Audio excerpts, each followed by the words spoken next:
Welcome back everyone, and it's time to go balls deep. And today we are talking about Deku's downfall. He attained the ultimate drip and his multiple quirks. We were all happy seeing our Deku slowly becoming the #1 hero, but then came All For One ruining it all. You're just ruining it. Look at my lips, you're ruining it. But to be quite honest, this was the moment we were all secretly waiting for. We wanted Deku to have great character development, to understand why he has the moral values he does, instead of preaching the idea to every other character in a stagnant view. These chapters are helping Deku learn what it means to be a hero within the morally grey colour of many aspects of society. In a way, it is similar to Spider-Man's descent into using the black suit that fed off his despair. Let's be honest, the previous One For All users must be so conflicted with Deku at the moment. Yes! Yes! Yes! Yes! Yes! Yes! Yes! No! No! No! Chapter 318 begins with Endeavor informing Deku about a change in their plans, warning that if he continues the way he is, his body won't be able to handle it anymore. They finally have a date when the overseas heroes will arrive, meaning they'll have more options thanks to the extra manpower. Because Deku is the key to everything happening, they can't afford for him to die. However, in Deku's descent, he refuses to stop moving, as he doesn't want to give the villains any time to prepare, basically telling Endeavor, I don't give a fuck. So if you're wondering who are the overseas heroes, Anime Balls Deep, this could be a tie-in to the Vigilante manga, where we saw Captain Celebrity visit Japan to complete missions and help. We have already covered Captain Celebrity in complete detail, where we explained the entirety of the manga. I'll put the link for you in the pinned comment for you to binge. This is a great way for Horikoshi to tie the two manga together and collide their stories. This is why it's so important to hit the notification bell for the channel so you don't miss out on important uploads like these.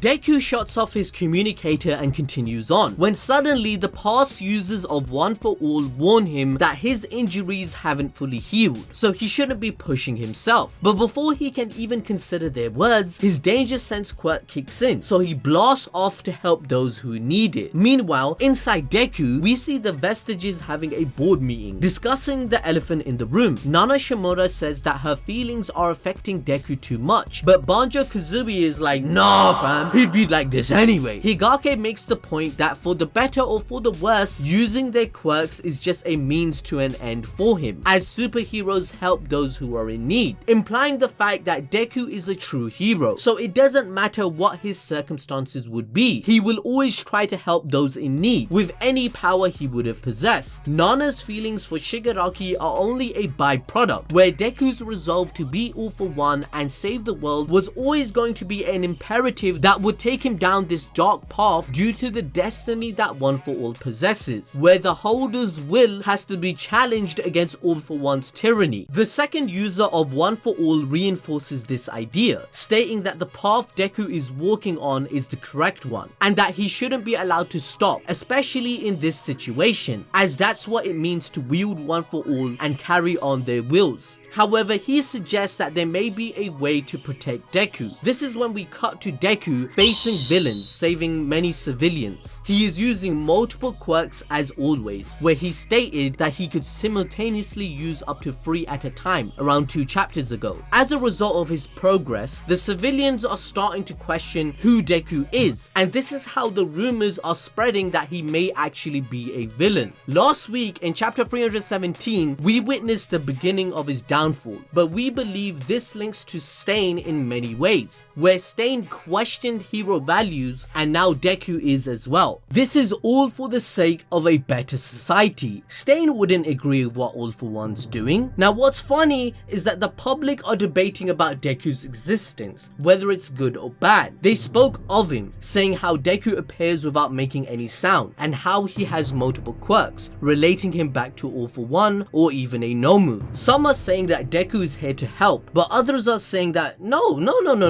he's a monster, as as they heard Deku is covered in scars, blood and mud, not looking anything like a hero and their perception. This is when we see Deku in a horrid state, a man seriously looking like a monster. In fact, there is some parallel to Hero Killer Stain. Both of them started as heroes and were taken over by their ambition to make society better. Horikoshi purposefully intended to showcase this contrast, as it's a reminder that even good intentions and ambition can lead one astray if there is no one to give a helping hand. Deku is all alone, being responsible for everything due to having the power of one for all. This constant battle has broken Deku's mind, where he can't think of anything but his mission of stopping All for One and saving people. However, the whole meaning of being a true hero and the symbol of peace was to give hope to people, to smile in the face of injustice and oppression. Deku doesn't smile. He looks like he's in severe depression, mate. I have a severe depression. Personally, wouldn't you shit your pants if this guy came in front of you? Like, bruh. In the end, Deku needs a reality check. Hero Killer Stain will give that to him. And then also his friends like Bakugo, Todoroki, Ida, and Uraraka will save him from the path he is taking. Especially Bakugo. He himself went through a drastic character development, being influenced by Deku into becoming a truer version of what it means to be a hero. This change in Deku is for the worse, and Bakugo will also be a rope for Deku to climb onto so he can remember who he is and why he is doing what he has to do. In chapter 318, we see Deku respond to the rumors by telling them he's not a villain, but we can clearly see the civilians are still scared of him despite his claims. It's juxtaposing the reactions he would have had from before when saving people, where the perception was completely different and they would smile back at him instead of running away immediately, wanting to have nothing to do with him. It only further highlights the downfall of hero society and how far Deku is pushing himself away from what he originally wanted to be, a hero that could save people's smiles and make them believe that they are safe because he is there, the new symbol of peace that is. Now that's not happening.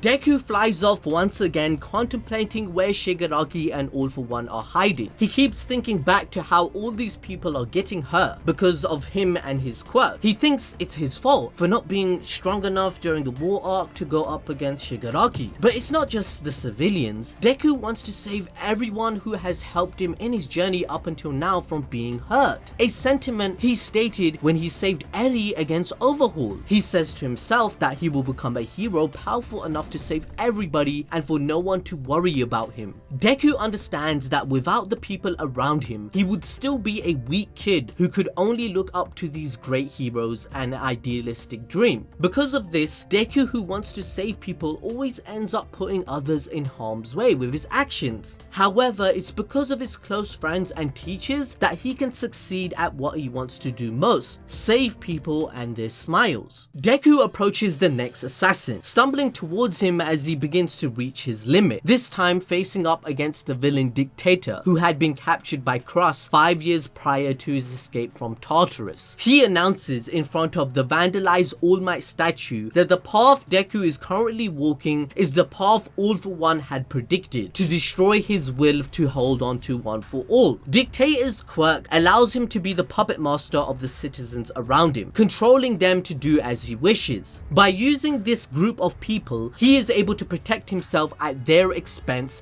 and fight Deku, which completely parallels what he is fighting for. Deku has come to realize that he has been the one responsible for harming his friends. We can look back at the previous arcs such as the attack on USJ, the attack in the forest training camp and more. Each of these attacks had injected fear and terror to those around him just because he, Midoriya, was present. And thus, Deku has taken it into his own hands, as we are now seeing, fighting alone to protect those he cares about, so that he one day can be with them again and smiling, which, as I said, is a complete contrast to Dictator and his selfish way of fighting. The whole chapter is trying to counter Deku's ideology, which stops him from being able to fight back, as a true hero can't hurt the public, which when combined with his current overworked state leaves Deku Deku to be drowned by the crowd. The chapter symbolically shows Deku lose to the pressure and burdens he holds on his shoulders, with everyone piling onto him and his will being destroyed by those that lost hope in the society he's actually trying to fix. This is when Deku's savior arrives, the hero Dynamite himself. Bakugo appears on the scene, one-shotting Dictator with his AP shot. But what's interesting here is the panel showcasing the second One For All user and repeating what he said: if there is something we could do to protect Midoriya. This right here only adds speculation and a clue of the second user being in some way related to Bakugo. We already knew a connection was definitely being established based on his facial structure being almost identical to Bakugo, but just older. We also have to look at his hero suit having similar looking gauntlets. And on top of that, we have the second user mentioning about saving Deku right before Bakugo appears. What's interesting is that the second user in this chapter, he specifically disagrees with all the other One For All holders, stating that the path Deku is on right now is correct and he should continue down it. If we are even going to entertain the idea of Bakugo being related to the second, it would explain why he would say this, since time travel or the timeline requires for certain events to play out the way they do so that victory can be attained. He could be the reason why Deku ends up being protected, as he mentioned in the chapter, and the first user realizing that he could pass on his quirk to go against his brother's tyranny. Some people have argued, how would the first user know that he had a quirk? Because the narrative clearly discusses to us that he didn't even know he had a quirk that could pass it on. But if Bakugo knew and the second user told him, yo, pass One For All to me, and he is the leader as it's stated in this chapter, he can lead the resistance and the vigilantes against All For One to create this destined path, as they mentioned that Deku has a destiny to go up against All For One and end the tyranny by saving the world. Sending Bakugo to the past is one of the only solutions for peace. Basically break the space-time continuum and everything would be cancelled out.